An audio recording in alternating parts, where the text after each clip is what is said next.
ముందుగా పాత్రికేయ మిత్రులకి, ఎలక్ట్రానిక్ మీడియా వాళ్ళకి నా క్షమాపణ చెప్తున్నాను. ఎందుకంటే నా తప్పు కాదు, ఇది 11 గంటలకే రమ్మన్నాడు.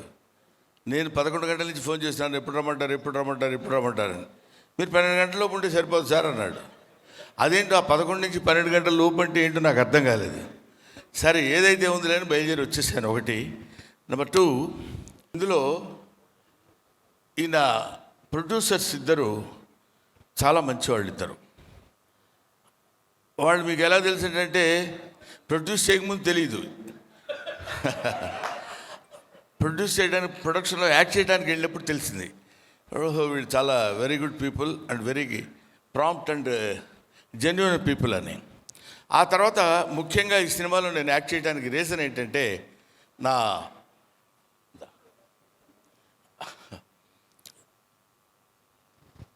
స్టూడెంట్ ఆల్మోస్ట్, అతను రామ్ భీమ్రా లండన్లో చదువుకుని వచ్చి డైరెక్షన్ కోర్సు ఆకతాయి అనే సినిమా ఒకటి తీశాడు 10 సంవత్సరాల క్రితం అనుకుంటా, 7 years క్రితం. ఆ సినిమాలో నేను యాక్ట్ చేశాను. అప్పుడు చెప్పాడు, గురుగారు మీరు నేను తీసే ప్రతి సినిమాలో మీరు ఉండాలండి అని. అలాగేనండి అన్న. ఈ సినిమాలో అదిరిపోయే క్యారెక్టర్ ఏదైనా ఇస్తాడేమో అనుకున్నా. నేను అదిరిపోయాను తప్ప అతనేం పెద్ద అదరగొట్టల. అంటే భయంకరమైంది, అసలు టోటల్గా అడుగు పెట్టిన దగ్గర నుంచి గుండె పగిలిపోయేటట్టు నవ్వుతారని ఎక్స్పెక్ట్ చేశాను. కానీ నాకు ఇచ్చిన కొన్ని సీన్స్ అయినా సరే ఒక అద్భుతమైన రేంజ్లో తీశాడు. తీసి ఒక సీన్ మాత్రం నేను గ్యారంటీగా చెప్పగలను సార్, రేపు చూడండి థియేటర్లో అన్నాడు. ఏమైనా ఆ హోప్, ఆ confidence is necessary for the director, for the producer, for everybody, for the artist also. అంతే కదా, మనకి ఆ కాన్ఫిడెన్స్తోనే మనం బ్యూటిఫుల్గా యాక్ట్ చేయగలం. ఆ కాన్ఫిడెన్స్తోనే మనం బ్యూటిఫుల్గా సినిమా తీయగలం. ఆ కాన్ఫిడెన్స్తోనే చాలా బాగా యాంకరింగ్ చేయగలదు. అవును కదా, ఎవరైనా కాన్ఫిడెన్స్ అనేది మెయిన్, చాలా ముఖ్యమైనటువంటి విషయం. సో ఈ సినిమా నేను కొన్ని పార్ట్స్ చూశాను. చాలా, అంటే ఒక మాటలో చెప్పాలంటే చాలా బాగుంది సినిమా.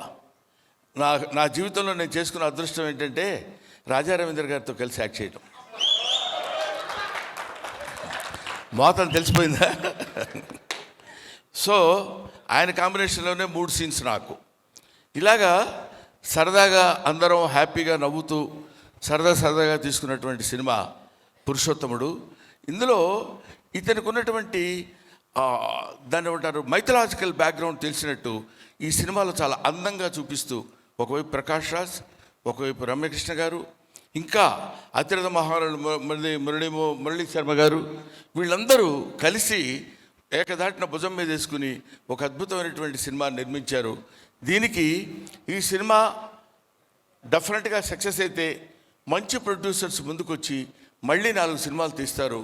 మన ఇండస్ట్రీ 10 కాలాల పాటు హ్యాపీగా చాలామంది పనిచేసుకుంటారు, చాలామందికి వర్క్ దొరుకుద్ది. కాబట్టి ఈ సినిమాలో హీరో హీరోయిన్లుగా చేసిన వాళ్ళు 2 ఉన్నారు. హీరోయిన్ వచ్చిందా? ఐసి. వాళ్ళిద్దరు చాలా, అంటే నేను 1 or 2 సీన్స్లో చేశాను వాళ్ళతోటి. చాలా బాగా యాక్ట్ చేశారు ఇద్దరు. నాకు దిస్ ఈజ్ ఫస్ట్ టైం ఈ సినిమాలో ఇలాంటి, నేను ముఖ్యంగా ఒప్పుకోవడానికి రీజన్ చెప్పాను కదండి, ఇతను హీఈస్ లైక్ మై సన్. రేపొద్దున మా అబ్బాయి కూడా డైరెక్టర్ అవుతున్నాడు. మా అబ్బాయి డైరెక్టర్ అవుతున్నప్పుడు మీలాంటి వాళ్ళు రావాలి సార్ అని ఎవరన్నా అడిగితే నో నేను రానని అనకూడదు. వీళ్ళ భవిష్యత్తు కోసం మేము ఉపయోగపడాలి, మా భవిష్యత్తు కోసం వాళ్ళు ఉపయోగపడాలి. ఇది they are all interdependent, they are not independent. ఎవరికి వాళ్ళు స్వతంత్రం చేసేది కాదు, ఒకళ్ళ మీద ఒకళ్ళు ఆధారపడి ఉండేటువంటి ఇండస్ట్రీ. కాబట్టి ఇలాంటి వాళ్ళు, కుర్రాళ్ళు అలా పైకి రావాలి, బ్రహ్మాండంగా సక్సెస్ అవ్వాలని మనస్ఫూర్తిగా నేను కోరుకుంటూ, ముఖ్యంగా ఇలాంటి సినిమాలకి నేను అటెండ్ రావడానికి రీజన్ ఏంటంటే, నా వంతు నేను చేయగలిగింది మీరు తప్పకుండా రావాలి సార్, మీరు వస్తే బాగుంటుంది సార్ అంటే, నిజంగానే నేను వస్తే బాగుంటుందేమో నమ్మకంతో వచ్చి ఇక్కడికి వచ్చాను. Thank you very much my dear. ఆ తర్వాత నిజంగానే పని ఉంది నాకు. ఏదో పనుండి వెళ్ళిపోవడానికి ఏదో రీజన్స్ చెప్తుంటాం కదా జనరల్గా, అది కాదు. ఇతనికి మెసేజ్ కూడా చూపించాను. జాయ్ అలుకాస్ అని, అది గ్యాస్ ఆఫ్ ఫాస్ట్ వాళ్ళది ఏదో ఒక చిన్న షూట్ ఉంది. ఇతను వచ్చి పిలిచినప్పుడు అట్ ఎనీ టైం దీనికి అటెండ్ అయ్యి వెళ్ళాలనేటువంటి అభిప్రాయంతో వచ్చాను. I wish all the best my dear. I wish all the best to the entire team. It is going to become super duper hit of this year. Thank you very much, Amma. Thank you.